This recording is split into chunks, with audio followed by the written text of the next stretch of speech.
Praise the lord.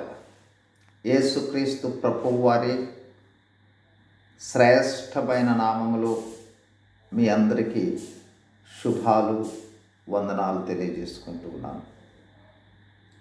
గత వీడియోలో మనము దేవుని చిత్తాన్ని గురించిన కొన్ని విషయాలను ధ్యానం చేసుకుంటూ వచ్చాం.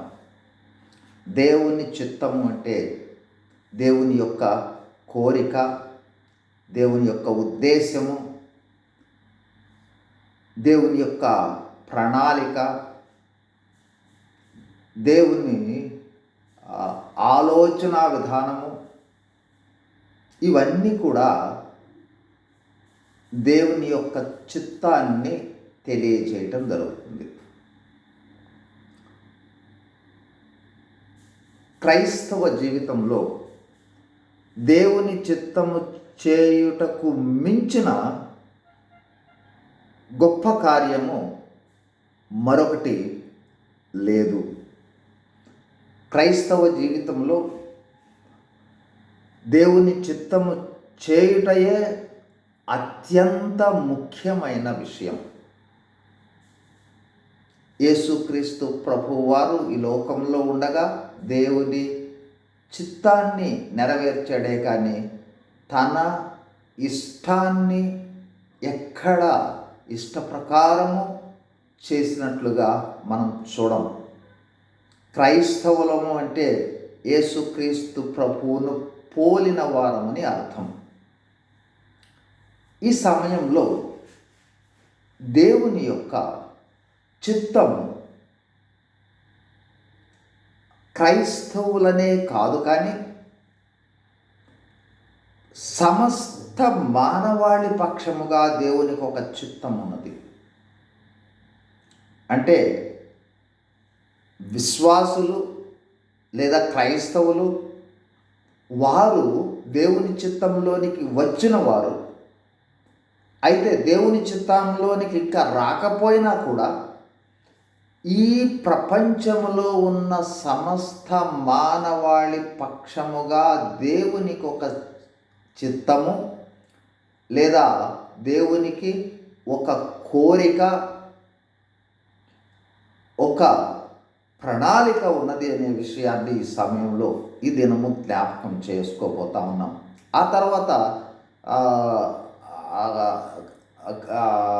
క్రైస్తవులు అయిన తర్వాత ఆయన చిత్తాన్ని జరిగించే మరికొన్ని విషయాలు నెక్స్ట్ వీడియోలో చూద్దాం. ఈ రోజున క్రైస్తవులు మాత్రమే కాదు, ఈ సృష్టిలో ఉన్న ప్రతి ఒక్కరి పక్షముగా, మానవులందరి పక్షముగా దేవునికి ఒక చిత్తం ఉన్నది, ఒక కోరిక ఉన్నది, ఒక ఆశ ఉన్నది. దానిని ఈ సమయంలో జ్ఞాపకం చేసుకోబోతా ఉన్నాం. చూడండి, మొట్టమొదటిదిగా మొదటి తిమోతికి రాసిన మొదటి పత్రిక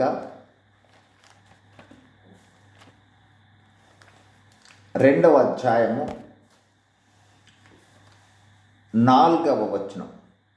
ఆయన మనుషులందరూ రక్షణ పొంది సత్యమును గూర్చిన అనుభవము గలవారై ఉండవలెనని ఇచ్చయించుచున్నాడు. అంటే కోరుతున్నాడు, అంటే చిత్తాన్ని కలిగి ఉన్నాడు. మళ్ళీ చదువుతున్నాను చూడండి. మనుషులందరూ రక్షణ పొంది సత్యమును గూర్చిన అనుభవ జ్ఞానము కలవారై ఉండవలనని నిశ్చయించుచున్నాడు.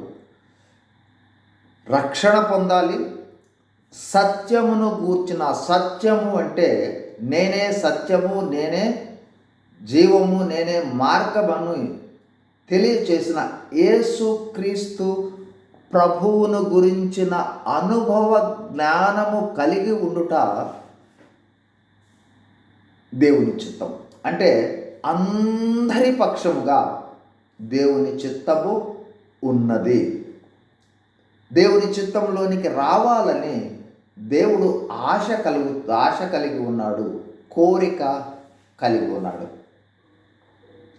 ఒకసారి మనం గమనించినట్లయితే యేసుక్రీస్తు ప్రభువు ఈ లోకంలోనికి వచ్చిన ప్రాముఖ్యమైన ఉద్దేశం ఏంటంటే, చూడండి, యేసుక్రీస్తు ప్రభువు వారు పుట్టిన సమయంలో మాట్లాడిన మాటను ఒకసారి ఆ దూతలు ప్రకటించిన మాటలను మనం ఒకసారి చూసినట్లయితే లూకా సువార్త 2వ అధ్యాయము 10వ వచనం. అయితే ఆ దూత, భయపడకుడి, ఇదిగో ప్రజలందరికీ కలుగబోయి మహా సంతోషకరమైన సువర్తమానం నేను మీకు తెలియజేస్తున్నాను. దావీదు పట్టణమందు నేడు రక్షకుడు మీ కొరకు పుట్టి ఉన్నాడు, ఈయన ప్రభువైన క్రీస్తు. కాబట్టి యేసుక్రీస్తు ప్రభువు పుట్టిన సమయంలో దూత చెబుతూ ఉన్న మాట ఏమిటంటే, ప్రజలందరికీ కలుగబోవు మహా సంతోషకరమైన, ప్రజలందరికీ రక్షకుడు పుట్టి ఉన్నాడు, ఆయన రక్షణను దయచేస్తాడని ఈ వాక్యం మనకు తెలియజేస్తూ ఉంది. నేడు మీ కొరకు రక్షకుడు పుట్టి ఉన్నాడు. కాబట్టి ఆ యేసుక్రీస్తు ప్రభువారు వచ్చుట ద్వారా వచ్చిన రక్షణను పొందాలి అనేది మానవులందరి పక్షముగా దేవుని యొక్క చిత్తమై ఉన్నది. అట్లాగే చూడండి, యేసుక్రీస్తు ప్రభువారు ఈ లోకంలోనికి వచ్చిన ఉద్దేశాన్ని మనం గమనించినట్లయితే, ఆయన చేసిన సిలువ బలియాగం అనేది కొందరి కోసమే కాదు. చూడండి, యోహాను సువార్త 1వ అధ్యాయం 29వ వచనం. మరునాడు యోహాను యేసు తన యొద్దకు రాగా చూచి, ఇదిగో లోక పాపములను మోసుకొని పోవు దేవుని గొర్రె పిల్ల.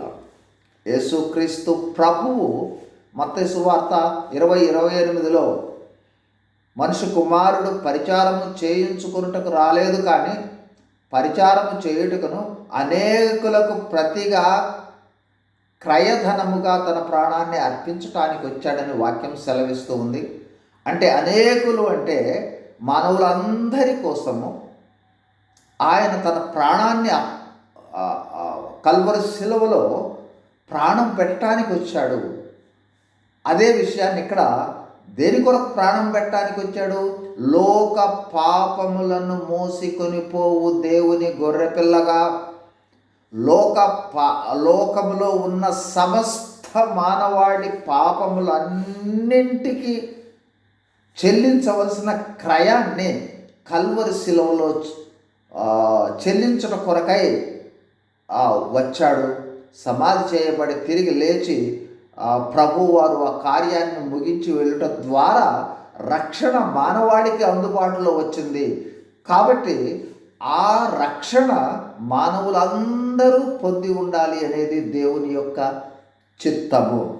ఎందుకంటే రక్షణకు అవసరమైన పాప ప్రాయశ్చిత్త కార్యము మనుషులందరి కొరకు ఆల్రెడీ జరిగి ఉంది.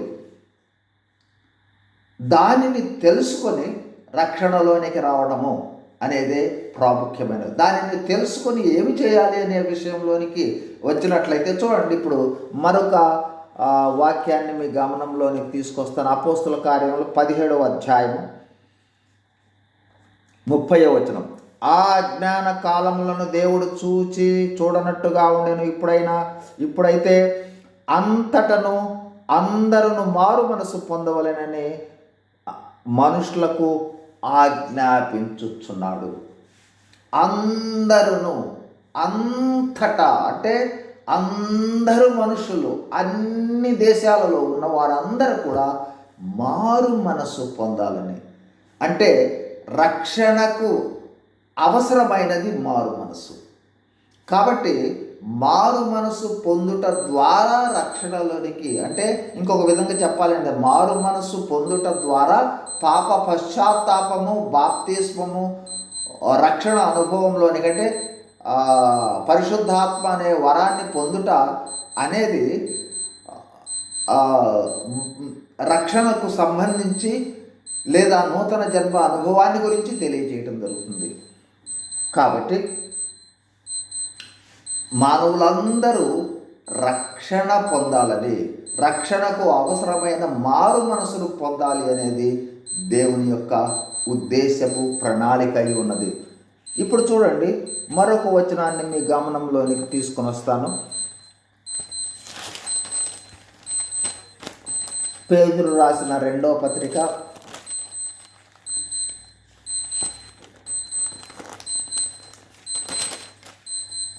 3వ అధ్యాయము 9వ వచనం. కొందరు ఆలస్యమని ఎంచుకున్నట్లు ప్రభు తన వాగ్దానములను గురించి ఆలస్యం చేయువాడు కాడు, కానీ ఎవడును నశింపవలెనని నిశ్చయింపక అందరూ మారు మనసు పొందవలెనని కోరుచు మీ ఎడల దీర్ఘశాంతముగా, అందరూ మారు మనసు పొందవలనని కోరుతూ, దేవుని యొక్క కోరిక లేదా యేసుక్రీస్తు ప్రభువు యొక్క కోరిక అందరూ మారు మనసు పొందాలని. కాబట్టి దేవుని చిత్తం ఏమిటంటే అందరూ మారు మనసు పొంది దేవుని యొక్క రక్షణలోనికి రావాలి. ఎందుకు మారు మనసు పొందాలి అన్నట్లయితే, మానవాళి యావత్తు ఆదాము ద్వారా పాపము సంక్రమిస్తే సమస్త మానవాళి కూడా పాపం చేసినందువల్ల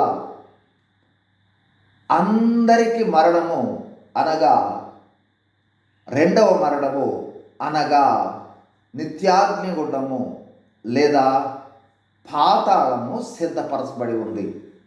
కాబట్టి ఇక్కడ అంటూ ఉన్నది ఏంటంటే ఎవరును నశింపక, అంటే ఎవరైతే మారు మనసు పొందుతారో వాళ్ళు ఆ నిత్యాగ్నిగుండము నుండి లేదా మరణం అంటే పాపము ద్వారా వచ్చు జీతమైన మరణమైన ఆ పాతాళము లేదా నిత్యాగ్నిగుండములో నశించకుండా, ఎవడును నశింపవలని నిశ్చయింపక, అది దేవుని యొక్క కోరిక. మీ ఎడల దీర్ఘశాంతము, అందరూ మారు మనసు పొందాలని దేవుని యొక్క కోరిక. నశింపకుండా మారు మనసు పొందుట ద్వారా రక్షింపబడాలి అనేది దేవుని యొక్క ప్రణాళిక, దేవుని యొక్క కోరిక, దేవుని యొక్క ఆశ, దేవుని యొక్క చిత్తమై ఉన్నది. కాబట్టి మనమందరం రక్షింపబడాలి అనేది దేవుని యొక్క చిత్తము. ఈ సమయంలో చూడండి, యేసుక్రీస్తు ప్రభువారు మాట్లాడిన మాటలను జ్ఞాపకం చేసుకుందాం. చూడండి, ఇక్కడ ప్రాముఖ్యమైన మాట ఒకటి మారు మనసు, మరొకటి రక్షణ. ఇప్పుడు మరొక మాటను జ్ఞాపకం చేసుకుపోతా ఉన్నాం. చూడండి, యోహాను సువార్త 6వ అధ్యాయము 38వ వచనం. నా ఇష్టమును నెరవేర్చుకొనుటకు నేను రాలేదు, నన్ను పంపిన వాని చిత్తము నెరవేర్చుటకే పరలోకం నుండి దిగివచ్చి తిని, ఆయన నాకు అనుగ్రహించిన దాని అంతటిలో నేనేమీ పోగొట్టుకొనక అంత్య దినమున దానిని లేపుటయే నన్ను పంపిన వాని చిత్తమై ఉన్నది. అంత్య దినమున ఎవరెవరిని నాకు అప్పగించాడో దేవుడు, వాళ్ళందరినీ లేపటం అనేది దేవుని యొక్క చిత్తమై ఉన్నది. అట్లాగే చూడండి, కుమారుని చూచి ఆయన యందు విశ్వాసముంచు ప్రతివాడును నిత్య జీవము పొందుటయే నా తండ్రి చిత్తము, అంత్యదినమున నేను వానిని లేపుదును. కుమారుని చూచి అనగా యేసుక్రీస్తు ప్రభువును చూచి ఆయనను విశ్వసించి ఆ విశ్వసించిన ప్రతివాడు కూడా నిత్య జీవము పొందుటయే దేవుని యొక్క చిత్తము, అంత్య దినమున నేను లేపుదును. ఒకానొక సమయంలో నేను వస్తాను, వాళ్ళను లేపి నాతో పాటు ఉండనిస్తాను అనే విషయాన్ని జ్ఞాపకం చేస్తూ ఉన్నాడు. చూడండి, ఈ సమయంలో క్లుప్తంగా జ్ఞాపకం చేస్తూ ఉన్న ప్రాముఖ్యమైన మాటలు, ఒకటి మారు మనస్సు పొందటం అనేది దేవుని యొక్క చిత్తము. 2 కుమారుని విశ్వసించుట అనేది దేవుని యొక్క చిత్తము. మూడవది రక్షణ పొందుట అనేది దేవుని యొక్క చిత్తము. నాలుగవది నిత్య జీవము పొందుట అనేది దేవుని యొక్క చిత్తం. ఇప్పుడు క్లుప్తంగా కొన్ని విషయాలను జ్ఞాపకం చేసుకుందాం. మొదటిదిగా మారు మనస్సు. ఇంతకు పూర్వమే చూశాము, మానవులందరూ కూడా పాపం చేసి దేవుడు అనుగ్రహించు మహిమను పొందలేని స్థితిలో ఉన్నప్పుడు, ఈ లోకం ఏ భేదము లేదు, అందరూ పాపం చేసి, ఇది మన స్థితి. మనం అందరం కూడా నశించే స్థితిలో, అంటే నరకానికి పాత్రులమై ఉన్న మనలను,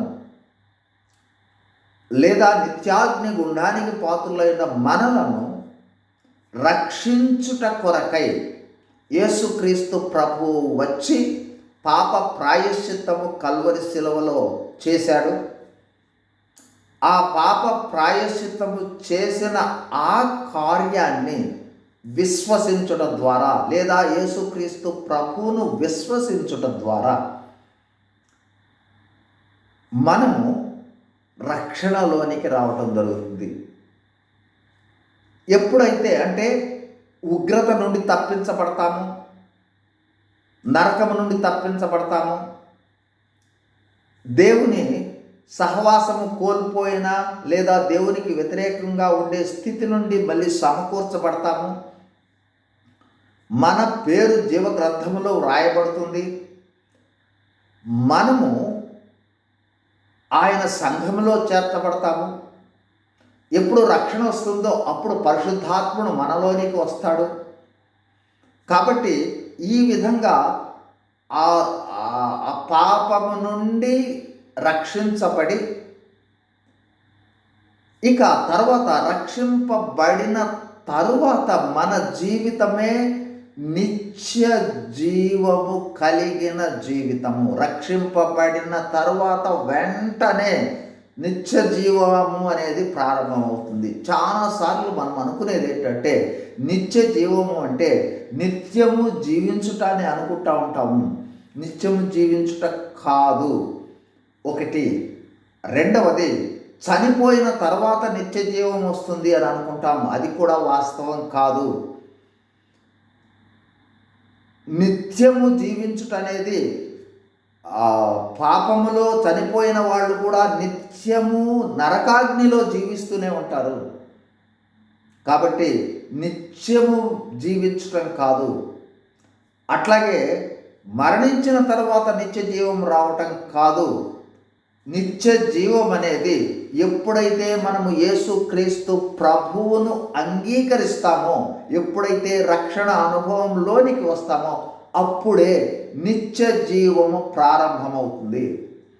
అంటే దేవుని స్వభావము కలిగిన జీవితము, దైవత్వము కలిగిన జీవితము. క్రీస్తు ప్రభువు మనలోనికి వస్తాడు కాబట్టి క్రీస్తు ప్రభువును పోలిన జీవితము. పరిశుద్ధాత్ముడు మనలోనికి వస్తాడు కాబట్టి పరిశుద్ధాత్ముడు నడిపించడం ద్వారా జీవించే జీవితము.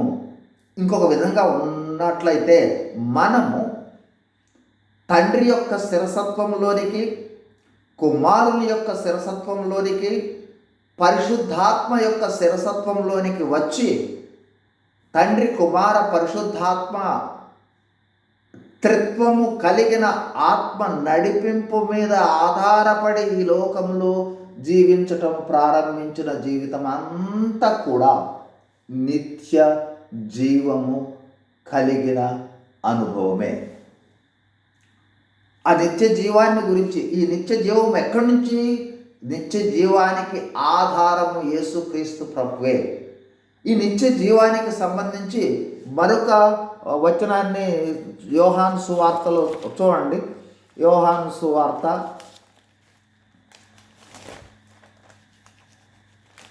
17వ అధ్యాయం. యోహాను సువార్త 17 3వ వచనం. 17:3.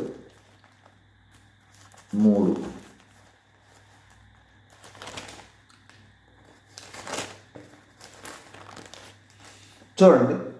అద్వితీయ సత్య దేవుడవైన నిన్నును నీవు పంపిన యేసుక్రీస్తును ఎరుగుటయే నిత్య జీవము.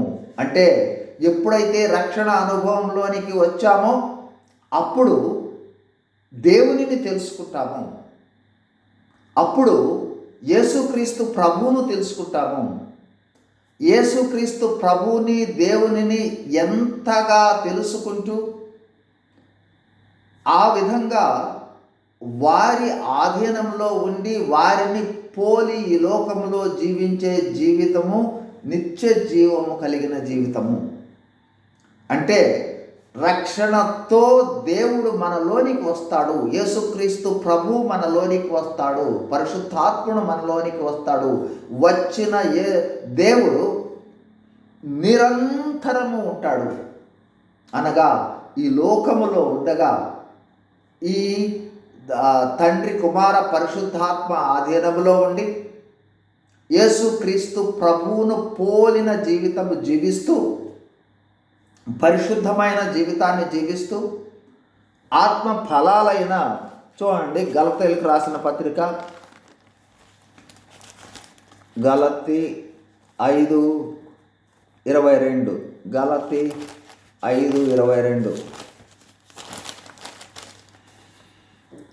ఆత్మ ఫలమేమనగా ప్రేమ, సంతోషము, సమాధానము, దీర్ఘశాంతము, దయాళుత్వము, మంచితనము, విశ్వాసము, సాత్వికము, ఆశా నిగ్రహము. అంటే ఆత్మ ద్వారా వచ్చు ఫలవంతమైన జీవితం. అంటే ఎట్లా జీవిస్తాం మనం ఈ లోకంలో ఉండగా? ప్రేమను కలిగి, అట్లాగే సంతోషముతో, ప్రతి పరిస్థితులలో సంతోషము, అట్లాగే సమాధానము, దీర్ఘశాంతము, దయాళుత్వము, మంచితనము, విశ్వాసము, సాత్వికము, ఆశా నిగ్రహం అనే ఆత్మ ఫలాన్ని ఫలించే జీవితాన్ని కలిగి దినదినము యేసుక్రీస్తు ప్రభు యొక్క రూపంలోనికి మార్చబడుతూ, చూడండి రక్షణ యొక్క ఉద్దేశం అదే. రోమీయులకు రాసిన పత్రిక 8వ అధ్యాయం 29వ వచనం. ఎందుకనగా తన కుమారుడు అనేక సహోదరుల్లో జ్యేష్ఠుడగునట్లు దేవుడు ఎవరిని ముందుగా ఎరిగనో వారు తమ కుమారునితో సారూప్యము గలవారగుటకు వారిని ముందుగా నిర్ణయించెను. కాబట్టి రక్షింపబడిన తర్వాత మనము నిత్య జీవము ప్రారంభమవుతుంది. తండ్రి కుమార పరిశుద్ధాత్మ ఆధీనంలో ఉంటూ యేసుక్రీస్తు ప్రభువు వారు ఏ విధంగా ఈ లోకంలో ఉండగా జీవించాడు, ఆ జీవితానికి సంబంధించిన సారూప్యమైన జీవితంలోనికి కొనసాగుతూ దినదినము క్రీస్తు ప్రభువు రూపం రావడమే నిత్య జీవంలోనికి వెళుతూ ఉన్నాము అని అర్థం. ఈ విధంగా ఈ లోకములో ఉండగా మనము ఆ నిత్య జీవాన్ని కొనసాగిస్తూ ఒకానొక సమయంలో యేసుక్రీస్తు ప్రభువు మధ్య ఆకాశానికి వచ్చినప్పుడు, చూడండి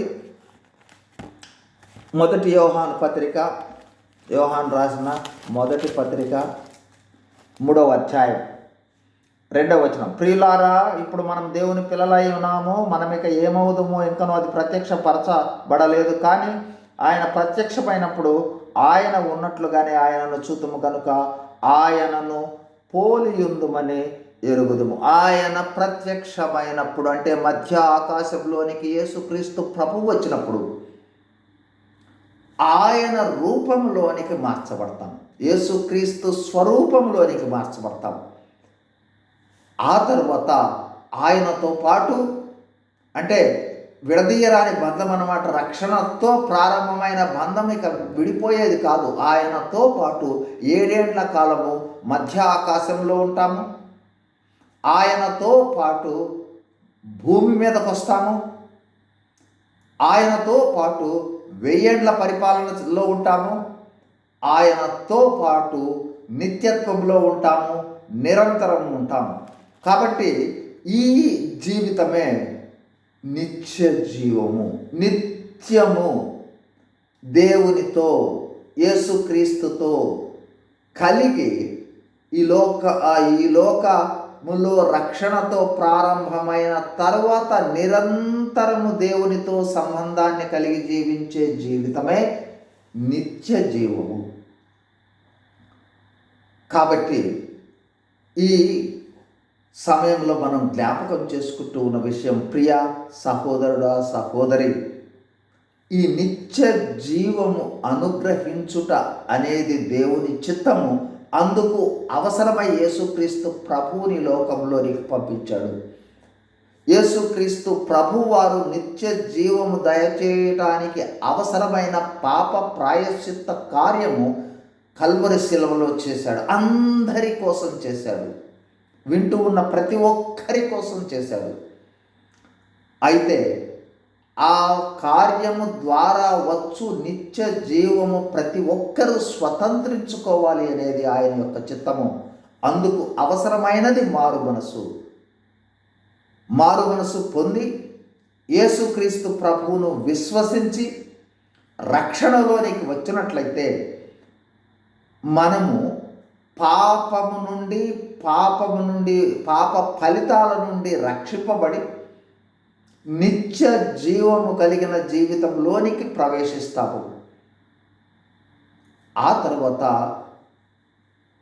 తండ్రి కుమారుల పరిశుద్ధాత్మల యొక్క సహవాసంలో ఈ లోకంలో దైవ స్వభావం కలిగి, క్రీస్తు స్వభావము కలిగి దినదినము వర్ధమానమవుతూ ఒకానొక సమయంలో ఆయన రాకడ సమయంలో మార్చబడతాము. ఆ తర్వాత ఆయనతో ఉంటాము. ఆ తర్వాత సదాకాలం ఉంటాము. కాబట్టి ఇప్పటికీ కూడా మారు మనసు, రక్షణ, నిత్య జీవము అనే స్వాస్థ్యాన్ని పొందని అనుభవంలో ఉన్న ఓ సహోదరుడా సహోదరి, జ్ఞాపకం చేస్తూ ఉన్న విషయము, మన కొరకు నిత్య జీవాన్ని దయచేయటం కోసం, మన అందరి కోసం, అందరూ మారు మనసు పొందాలని, అందరూ నిత్య జీవాన్ని స్వతంత్రించుకోవాలని, అందరి కోసం ప్రాయశ్చిత్త కార్యము దేవుడు యేసుక్రీస్తు ప్రభువు చేత జరిగించాడు. ఆ నిత్య జీవాన్ని నీవు ఇప్పుడే స్వతంత్రించుకోవచ్చు. అందుకు అవసరమైనది, మానవులందరూ పాపులు, నేను కూడా పాపినే. నా పాపాన్ని గురించి నేను ఇప్పుడు పశ్చాత్తాపపడతా ఉన్నాను. నాకు బదులుగా ప్రభువా నీవు కల్వరి శిలువలో ప్రాయశ్చిత్త బలిగా అప్పగించుకున్నావు. నీవు నా పాపముల కోసమై మరణించావు, సమాధి చేయబడ్డావు, తిరిగి లేచావు అనే సువార్తను, సత్యాన్ని నేను విశ్వసిస్తున్నాను అని దేవుని సన్నిధిలోనికి వచ్చి పశ్చాత్తాప ప్రార్థన చేసినట్లయితే రక్షణలోనికి వస్తాం. తద్వారా పాప ఫలితాలు, పాపము నుంచి తప్పించబడతాం, ఉగ్రత నుండి తప్పించబడతాం, నరకము నుండి తప్పించబడతాం, దేవుని కుమారులుగా మార్చబడతాం, దేవుని స్వాస్థ్యముగా మార్చబడతాం. దేవుని పరిశుద్ధాత్మ మనలోనికి వస్తుంది. యేసుక్రీస్తు ప్రభు యొక్క ఆత్మ మనలోనికి వస్తుంది. దేవుని ఆత్మ మనలోనికి వస్తుంది. ఎప్పుడైతే ఈ ఆత్మ, దేవుని తండ్రి కుమార పరిశుద్ధాత్మని యొక్క ఆత్మ మనలోనికి ప్రవేశిస్తుందో ఆ క్షణము నుండే నిత్య జీవము మనలో ప్రారంభమవుతుంది. ఆ తర్వాత నిరంతరము దేవుడు మనతో ఉంటాడు, మనము దేవునితో ఉంటాము, మనము యేసుక్రీస్తు ప్రభువుతో ఉంటాము. ఆ నిరంతరము దేవునితో ఉండే ఆ గొప్ప అనుభవమే, ఆ దైవ స్వభావము కలిగిన జీవితాన్ని కలిగి ఉన్న అనుభవమే నిత్య జీవము. ఈ నిత్య జీవము మనందరికీ ఇవ్వాలి అనేది దేవుని యొక్క ప్రణాళిక. కాబట్టి ఒకవేళ ఇప్పటికీ కూడా అనుభవం లేకపోయినట్లయితే ప్రియ సహోదరి సహోదరుడా, చేతులెత్తి ప్రార్థిస్తా ఉన్నాను. ఉగ్రత నుండి తప్పించుకోవటానికి కేవలం పశ్చాత్తాపడితే చాలు. యేసు ప్రభువును విశ్వసిస్తే చాలు, రక్షణ, నిత్య జీవం వస్తుంది. ఆ నిత్య జీవాన్ని నేడే స్వతంత్రించుకోవాలని మిమ్మల్ని అందరినీ కూడా బ్రతిమలాడుతూ ముగిస్తూ ఉన్నాను. చిన్న ప్రార్థన చేసుకుందాం. పరిశుద్ధుడమైన మా ప్రియ పరలోకపు తండ్రి, యేసు క్రీస్తు ప్రభు వారి నామంలో స్తోత్రాలు. మానవులందరూ రక్షింపబడాలని, నిత్య జీవాన్ని పొందుకోవాలనేది మీ యొక్క ఉద్దేశము, ఆశ, చిత్తము. ఇది సర్వమానవాళి పక్షముగా మీ చిత్తమై ఉన్నది. దేవా, విన్న మమ్మల్ని అందరినీ కూడా జ్ఞాపకం చేసుకొని ఇప్పటికి కూడా మీ చిత్తముకు సంబంధించిన అనుభవంలోనికి రానట్లయితే దేవా, మమ్మల్ని జ్ఞాపకం పశ్చాత్తాపంతో మేము వస్తూ ఉన్నాం, సహాయం చేయబడి విన్న ప్రతి ఒక్కరిలో పశ్చాత్తాప హృదయాన్ని కలుగు చేసి మారు మనసు అనుభవాన్ని దయచేయబడి, అదేవిధంగా చేరి వచ్చిన ప్రతి ఒక్కరిని కూడా యేసుక్రీస్తు ప్రభు వారిలో జ్ఞాపకం చేసుకొని యేసుక్రీస్తు ప్రభు ద్వారా వచ్చు ఆ ప్రతి అవసరత తీర్చబడే అనుభవంలోనికి వచ్చినట్లుగా సహాయం చేయమని మీ హస్తాలను వారిపై ఉంచి దీవించి ఆశీర్వదించమని యేసు ప్రభు వారి నామంలో వేడుకొంచున్నాం తండ్రి. ఆమెన్. Praise the lord.